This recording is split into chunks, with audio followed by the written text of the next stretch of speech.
এক পোলা হুম, এক মায়ের খুব ভালোবাসে, হুম, দুনিয়ায় আর কিছু চাই নয় মায়া ছাড়া। আচ্ছা। কিন্তু মায়া পোলাটারে পছন্দ করে না। ওপো।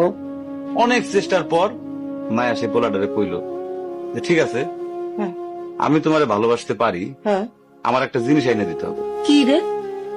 পোলাটা তখন কইল যে তোমারে পাওয়ার লিগা আমি দুনিয়ার যে কোনো জায়গা থেকে যে কোনো জিনিস এনে দিতে পারি। হ্যাঁ, হ্যাঁ। মায়েরা তখন কইল তুমি তোমার মায়ের কইলজাটা আমার আইনা কি ক- কি ক- কি- কি- কি- মনে হয় না। কি গল্প শোনালি দিদু? পোলা তখন দৌড়াইতে দৌড়াইতে তার মায়ের কাছে গেল, হ্যাঁ, মারে যা কইল হ্যাঁ, মা আমি একটা মায়েরে ভালোবাসছি, আমি তারে ছাড়া বাঁচুন না। হ্যাঁ। কিন্তু ওই মায়া আমার একটা জিনিস নিয়ে যাইতে কইছে, সেটা হলো তোমার কলিজা। তুমি যদি তোমার কলিজাটা আমারে দাও, ওই মায়াটা কলিজাটা পাইলে আমার ভালোবাসবে। মা তখন কইল তুই আমার একমাত্র বুকের ধন, তোর সুখের জন্য আমি সবকিছু করতে পারবো। পরে মা বুকটা ফাইরা কলিজাটা বাইর করে পোলার হাতে দিল। আহারে মা।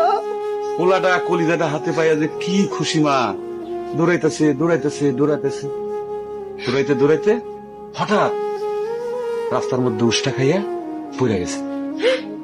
হাতের কলিজাটা হাতের থেকে সুইটা রাস্তার মধ্যে পড়ছে। তখন মায়ের কলিজাটা কইতাছে ব্যথা পাইছো বাজান? কেন?